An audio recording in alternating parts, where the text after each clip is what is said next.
Welcome back नाजरीन। Sir, Nematullah Khan साहब के बाद मुस्तफ़ा कमाल साहब और उनकी जमात ने भी ये दावा किया था कि उन्हें दुनिया का दूसरा बेहतरीन मेयर डिक्लेयर किया गया है। आपके इल्म में है ये बात? जी। शहर भर में पोस्टर्स लगाए गए थे, खैर मकदमी बैनर्स लगाए गए थे, सारी चीज़ें हुई थी। लेकिन उसके बाद खुद एक टॉक शो में मुस्तफ़ा कमाल साहब ने इस बात का डिनाइल कर दिया। उन्होंने कहा कि ना इस तरह की कोई चीज़ हुई थी, ना इसका रियलिटी से कोई ताल्लुक़ है, ना इसके पीछे वो हैं और ना उनकी जमात। ये क्या था? पता नहीं, उस ज़माने में हैदराबाद में पोस्टिंग थी मेरी। हैदराबाद में कराची की खबरें नहीं आती? अखबार तक पढ़ी थी मैंने। तो अखबार में क्या पढ़ा था आपने? कुछ यही कि उनको मेयर डिक्लेयर किया। सर, इतने मासूम तो नहीं है, थोड़ी बहुत समझ तो होगी। नहीं, मैं हैदराबाद में बहुत बिजी रहता था। हैदराबाद में सारे गड्ढे आप ही खोदते थे? नहीं, सारे गड्ढे भरने का काम होता था वहाँ पे। हैदराबाद में बहुत काम किए। अच्छा, इसका मतलब आप सवाल का जवाब नहीं देना चाह रहे हैं। मैं आगे चलता हूँ। सर, नेमत साहब एक और बात कहते थे, वो कहते थे कि कराची पुलिस को जो है वो नाजिम के अंडर होना चाहिए ताकि अमन व अमान के जो मसाइल हैं उन पर काबू पाने में मदद मिले। इसके लिए वो दुनिया के दीगर मुख्तलिफ ममालिक जो हैं उसकी मिसालें भी दिया करते थे। मगर उस वक्त की जो अपोजिशन थी, जो उनकी मुखालिफ जमात थी, वो इस बात पर बड़ा वावेला करती थी। लेकिन बाद में कुछ अरसे के बाद जब वही जमात बरसर इक़्तिदार आई तो ख़ुद उसने भी यही मुतालबा कर दिया। ये हुब्बे अली था या बुग़्ज़े मुआविया कि जो पहले वाला करे वो हम ना करें, जो हम करें वो पहले वाला ना करें? ये था क्या? मेरे ख्याल में ट्रैफिक पुलिस होनी चाहिए, सिटी गवर्नमेंट या KMC जो भी आपके उसके पास, और ये ज़रूरी है हमारे। ये लतीफ़ा है, ट्रैफिक पुलिस अमन व अमान के मसाइल पर काबू पाएगी। और जहाँ तक अमन व अमान की बात है तो मेरा ख्याल है कि ये एक ऐसा पॉलिसी इशू है जो वफाकी हुकूमत और सूबाई हुकूमत मिलकर ही उसका कोई सोल्यूशन तलाश कर सकती है। लेकिन मैं इस बात पे बड़ा कन्विंस हूँ कि जो ट्रैफिक पुलिस है वो होनी चाहिए आपके बल्दियाती अदारों के पास। है आपके पास? नहीं, अभी नहीं है। मैं ट्रैफिक वार्डन को इसीलिए लगाता हूँ ड्यूटी पर। ट्रैफिक वार्डन अपनी जिम्मेदारी अदा कर रहे हैं? देखिए, मैं उनको सल्यूट करता हूँ, सलाम पेश करता हूँ कि वो इतनी ज़्यादा ज़िम्मेदारी के साथ अपनी ड्यूटी दे रहे हैं। आखिरी बार बसों में सफ़र कब किया आपने? बसों में आखिरी बार सफ़र किया है कोई 1.5-2 महीने हुए होंगे। सर, क्यों मजाक कर रहे हैं? हाकिम वक्त हैं आप कराची जी। के। मैंने 2 महीने पहले कराची में बस में सफ़र किया है। वो जो बाहर पराडो खड़ी है वो नहीं, मैं पराडो में बैठना बिल्कुल पसंद नहीं करता हूँ। पैदल आते हैं? जी, मैं पुरानी गाड़ी में बैठता हूँ। पुरानी लैंड क्रूज़र है और मैं इस बात के बावजूद कि मैं नई गाड़ी रख सकता था, मैंने नहीं रखी है। और 2 माह पहले मैं कोरंगी से और पूरे लांडी तक बस में गया हूँ, और मैं भी गया हूँ, मेरे ट्रांसपोर्ट के अफसर भी मेरे साथ बैठे थे ताकि हम खुद देख सकें कि सूरत हाल क्या है। लोगों से हमने बातचीत की है बसों के अंदर बैठकर। तो ऐसा नहीं है कि हम कोई सारा कुछ बैठ के दफ्तरों में काम कर रहे होते हैं। ज़माने में मेरा ख्याल है एक खबर शायद आपने ये देखी, उस ज़माने में पता नहीं आपकी पोस्टिंग कहाँ थी, अब ज़रा इसका जवाब आप खुद सोच लीजिएगा। हमारे वज़ीर-ए-आज़म निकले एक सैलाब ज़दा गाँव का दौरा करने के लिए। जब वो वहाँ पहुँचे तो जितने लोग चारपाई पे लेटे हुए थे, वज़ीर-ए-आज़म ने उनको चेक दिए, उनको दवाएँ दी। उसके बाद जैसे ही वज़ीर-ए-आज़म रवाना हुए, आधा घंटा भी नहीं हुआ था कि वो जगह ऐसी उजाड़ और बेआबान थी कि जैसे वहाँ कभी सालों से कोई ना हो। बाद में ये पता चला कि वहाँ तो कोई था ही नहीं, कोई होता ही नहीं था। वो ज़बरदस्ती सरकारी मुलाजमीन को लिटा लिटा के जो है वो गुलदस्ते पेश किए गए थे। आप किन लोगों के साथ सफ़र कर रहे थे जिनको ये पता ही नहीं था कि बारात कहाँ जा रही है? कराची लुटा पिटा है, आपको सब ऑल इज़ वेल की रिपोर्ट ही मिल रही है। देखिए, कराची इस तरह से लुटा पुटा नहीं है। कराची में देखें तरक्याती काम हो रहे हैं, और इस वक्त जो हमारे पास पोर्टफोलियो है उसमें कराची पैकेज में ADP में ठीक है, रकम उतनी नहीं है जितनी कराची के अंदर इन्वेस्टमेंट होनी चाहिए। पिछले साल भी नहीं हो सकी, रीज़न्स फ्लड की वजह से हमारे फंड्स कर्टेल हुए थे।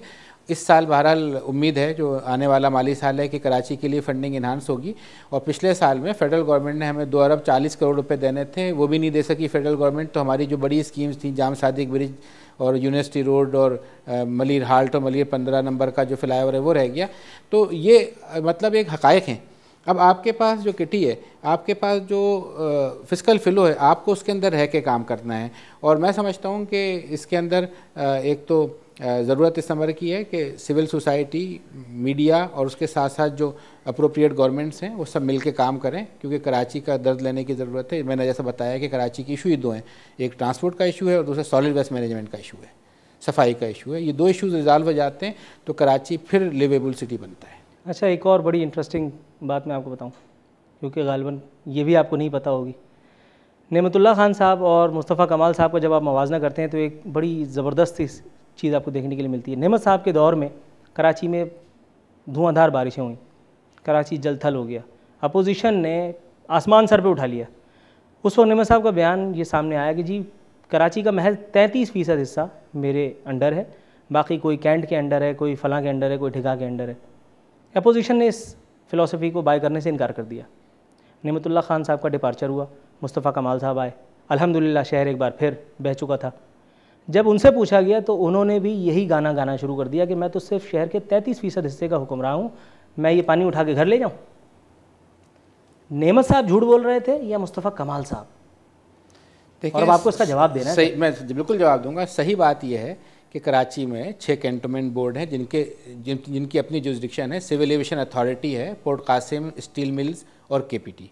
ये तमाम अदारे हैं जो कि इन तमाम सिविक कम्युनिटीज़ को देखते हैं। म्यूनसिपल ऑर्गेनाइजेशन हैं ये भी, लेकिन बहरहाल केएमसी जो है वो एक अपेक्स ऑर्गेनाइजेशन है और अल्टीमेटली जिम्मेदारी केएमसी की बनती है या सिटी गवर्नमेंट की बनती है।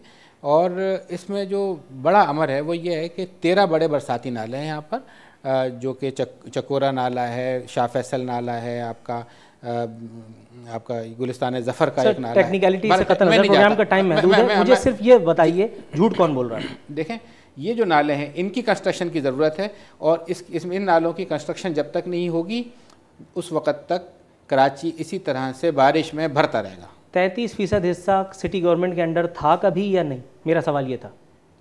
कराची में नाले कितने वो गिनने के लिए नहीं मैंने कहा। कराची में कितने फ़ीसद हिस्सा केएमसी आज की उसके अंडर है? देखें, फ़ीसद में तो मैं नहीं बता सकता, लेकिन मैं एक बात यकीनी तौर पर तस्लीम करता हूँ कि कराची केएमसी जो है वो ऐसी अम्ब्रेला ऑर्गेनाइजेशन है और अम्ब्रेला ऑर्गेनाइजेशन होने की वजह से कराची में अगर कहीं प्रॉब्लम्स आती हैं तो उसका बहरहाल ओनस हम पर है। और मेरे दौर में बरसातें हुई हैं, उसमें मैं खुद जाके आई चंडीगढ़ रोड पे 4 फीट पानी खड़ा हुआ था, जिसमें मेरे और मेरे इंजीनियर्स जो जाके और हमने पूरी रात किया था। पानी सब घर को ले गए। लेकिन मुझे ये बताइए 33% हिस्सा सिटी गवर्नमेंट के अंडर था कभी या नहीं? देखिए, मैंने इसको इस तरह से अब तक काउंट नहीं किया है कितना फ़ीसद हमारे पास है, लेकिन एक बात ये ज़रूरी है कि जैसे सिविल एविएशन अथॉरिटी है, उनको हम कह के थक गए हैं कि आप एक नाले के लिए फंडिंग में शेयर कर लें, वो नहीं कर रहे। इसी तरह से पोर्ट कासिम और स्टील मिल को शेयर करना चाहिए, वो नहीं कर रहे हैं। केपीटी ने बहरहाल हमारे साथ शेयर किया है और केपीटी फ्लाईओवर में शेयर किया है, ली मार्केट फ्लाईओवर में वो शेयर कर रहे हैं। तो केपीटी वाहिद अदारा है फेडरल गवर्नमेंट का जो कराची के लोगों के दर्द और दुख को समझ रहा है और उनको शेयर कर रहा है। लेकिन बहरहाल कैंटोनमेंट बोर्ड्स हैं, वो क्योंकि आइलैंड्स हैं तो उनका पानी भी हमारे पास आता है, उनका सेवरेज भी आएगा, लेकिन हमको सबको साथ लेके चलना है। और इस शहर के अंदर हमको ये नहीं करना है कि जी ये तुम्हारा है, ये हमारा है, बल्कि ये इस शहर के जो लोग हैं वो सारे के सारे हमको बिलोंग करते हैं, दे बिलोंग टू अस। नहायत इख्तिसार के साथ मेरा आखिरी सवाल आपसे, जिस एडमिनिस्ट्रेटर से, जिस मासूम एडमिनिस्ट्रेटर से, जिस कम इल्म एडमिनिस्ट्रेटर से दूध दही वाले, कसाब, ड्राइवर, कंडक्टर ना संभलते हों, उसे पूरे शहर की अनाने इक़्तिदार देना, चाहे टेम्परेरीली, ज़्यादती नहीं है सर? दूध दही वालों का ताल्लुक़ मुझसे नहीं है, क्योंकि प्राइस फिक्सेशन मैं नहीं करता, कमिश्नर कराची करते हैं। और आपने बताया कंडक्टर ड्राइवर के लिए मैंने आपको अर्ज़ किया कि कंडक्टर वो कोई और करता है। आपके अंडर में कौन आता है? देखिए, कंडक्टर ड्राइवर का सर जो 3-4 आदमी कराची में तो आपके अंडर आते हैं ना, 3-4, 2 करोड़ 2.5 करोड़ के आबादी में, वो आपके अंडर में आते हैं। इंफ्रास्ट्रक्चर मेरा काम है, रोड बनाना, फ्लाईओवर, आपका कराची की सारी सड़कें बन चुकी हुई हैं, आप ये बता रहे हैं? बन रही है, आप चल के देखें माशाल्लाह, इस वक्त भी बहुत बड़े बड़े तरक्याती काम कराची में हो रहे हैं। हम दोनों किसी मुख्तलिफ कराची में रहते हैं। आप शायरा कायदीन जाके देख लें।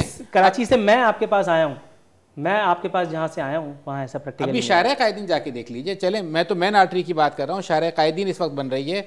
जिन्हा ब्रिज का इंशाल्लाह ताला 1 हफ्ते 10 दिन में काम शुरू हुआ चाहता है। तो ये सारी चीज़ें अपनी जगह पर हैं और दूसरे जितने सेक्टर हैं उनमें काम हो रहा है, बिल्कुल हो रहा है, और लोग देख रहे हैं काम हो रहा है। जो सेक्टर में काम नहीं हो रहा है मैं बताता हूँ कि नहीं हो रहा है। ठीक नाजरीन, इसी के साथ हमारे प्रोग्राम का वक्त अब ख़त्म होता है। नूरुल आरफीन सिद्दीकी को दीजिए इजाज़त। फ़ी अमानिल्लाह।